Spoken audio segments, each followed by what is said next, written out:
উনি দীর্ঘ 4 মাস চিকিৎসার পরে উনি দেশে ফিরে যাচ্ছেন এবং আশা করি খুব দ্রুতই অচিরেই দেশের মধ্যে একটি গণতন্ত্র নির্বাচন প্রতিষ্ঠিত হবে। আমার প্রত্যাশা যে বেগম খালেদা জিয়া উনি সুস্থ হয়ে দেশে ফিরে আমাদের জাতীয় দল বিএনপি হাল ধরবেন এবং আগামী দিনে আবারও উনি জনপ্রধানমন্ত্রী হবেন। আসলে আমরা সবাই এখানে অনেকেই সেই সকাল থেকে আমরা অপেক্ষা করতেছি।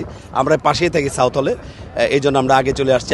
আপনারা জানেন যে আজকে আমাদের প্রাণপ্রিয় নেত্রী দেশনেত্রী বেগম খালেদা জিয়া আজকে বাংলাদেশের উদ্দেশ্যে রওনা হবেন। সেই জন্য এই ভালোবাসা থেকে, আবেগ থেকে আমরা দলের নেত্রীকে অন্তত ওনার গাড়ি বহরটুকু অন্তত এক নজর দেখার জন্য আমরা এখানে সমবেত হয়েছি। আশা করি উনি পরিপূর্ণ সুস্থভাবে বাংলাদেশে পৌঁছাবেন, এই জন্য আমরা এখানে দাঁড়িয়ে আছি। আমরা প্রত্যাশা করছি যে আমাদের দেশনেত্রী বেগম খালেদা জিয়া গণতন্ত্র পুনরুদ্ধারের মা, যিনি বাংলাদেশে গণতন্ত্রের প্রতীক হিসেবে আবার পূর্ণ চিকিৎসা নিয়ে যুক্তরাজ্যে দীর্ঘদিন 4 মাস চিকিৎসা পরে উনি বাংলাদেশে ফেরত যাচ্ছেন। আশা করি অচিরে বাংলাদেশের দ্রুত সুষ্ঠু নির্বাচনের মাধ্যমে বাংলাদেশে একটি নতুন স্বাধীন বাংলাদেশ তৈরি হবে। সেই স্বাধীন বাংলাদেশ জাতীয়তাবাদী দল সরকার গঠন করবে। এবং আপনারা জানেন আমাদের ভারপ্রাপ্ত চেয়ারম্যান জনাব তারেক রহমানের স্ত্রী ডাক্তার জোবাইদা রহমান দীর্ঘ 17 বছর পরে বাংলাদেশে পদার্পণ করছেন। সেই কারণে বাংলাদেশে বিএনপি নেতাকর্মীর মাঝে নতুন একটি উৎসাহ উদ্দীপনা তৈরি হয়েছে এবং আমাদের দেশনেত্রী বেগম খালেদা জিয়া দেশে যাচ্ছেন, দেশে যাওয়া উপলক্ষে বিএনপি নেতাকর্মীর মাঝে যে উৎসাহ উদ্দীপনা তৈরি হয়েছে, আমরা ম্যাডামকে বিদায় জানানোর জন্য সেই সকাল থেকে আমাদের সেই mother of democracy Begum Khaleda Zia যখন 8ই জানুয়ারি লন্ডন এসেছিলেন, আমরা আনন্দের সহিত আবেগের সহিত ওনাকে লন্ডনবাসী বাংলাদেশিরা ওনাকে বরণ করে নিয়েছিলাম। ওনাকে আমরা বলি মাদার অফ ডেমোক্রেসি। এবং শুধু বাংলাদেশের না, আমি বিশ্বাস করি উনি দক্ষিণ এশিয়ার বা এশিয়ার ম্যান্ডেলা বলা হয় ওনাকে।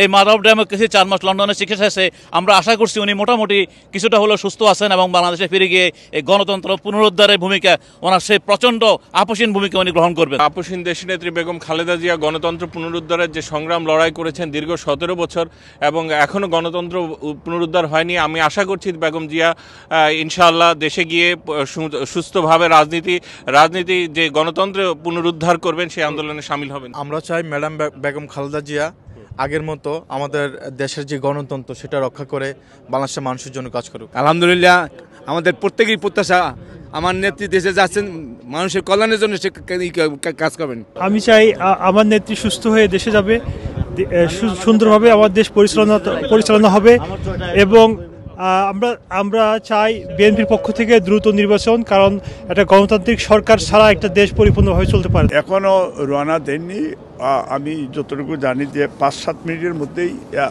রওনা দিয়ে দিবেন এবং এখানে ধরেন আধা ঘন্টা লাগবে আসতে, তো তারপরেই তো সরাসরি উনি যাবেন। এইখানে ওনারা যেহেতু ভারপ্রাপ্ত চেয়ারম্যান জনাব তারেক রহমান সাহেব উনি নিজে গাড়ি চালাবেন এবং পাশেই আমাদের মাদার অফ ডেমোক্রেসি দেশনেত্রী বেগম খালেদা জিয়া থাকবেন। তার সাথে রয়েছেন ডক্টর জুবাইদা রহমান এবং আরাফাত রহমান কোকর ওয়াইফ শামিলা রহমান এবং সেইখানে ব্যারিস্টার জায়মাও থাকছেন এবং ওনারা নিয়ে আসছেন। যদিও আজকে আমাদের অনেক আনন্দ যে দেশনেত্রী বেগম খালেদা জিয়া আমাদের দেশে ফিরছেন, কিন্তু তারপরে আমরা যুক্তরাজ্য বিএনপি আমরা এখন একটু মন খারাপ, যেহেতু আমরা খুব চাঙ্গা ছিলাম, খুব আনন্দের মধ্যেও ছিলাম যে আমাদের নেত্রী আমাদের মা আমাদের কাছে আসেন এবং একসাথে এইবার ঈদও আমরা দুইজনের সাথে ফ্লাইটে আশা করছি 4:10-এর মধ্যে। এবং পরে তো কাতার যাত্রার বিরতি আছে 1 ঘন্টা। কালকে কবে নাগাদ ঢাকাতে পৌঁছাতে পারে? 10:30-এ সোফার যতটুকু জানি।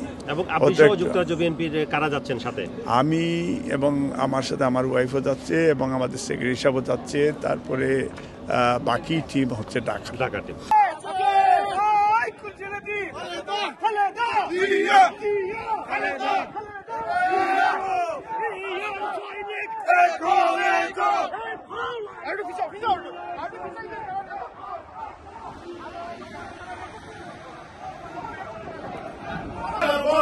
খালেদা জিয়া এগিয়ে চলো, আমরা আছি তোমার সাথে, আমরা আছি তোমার সাথে। খালেদা জিয়া এগিয়ে যাও, তারেক রহমান এগিয়ে চলো, আমরা আছি তোমার সাথে। তারেক জিয়া এগিয়ে চলো, আমরা আছি তোমার সাথে। খালেদা জিয়া এগিয়ে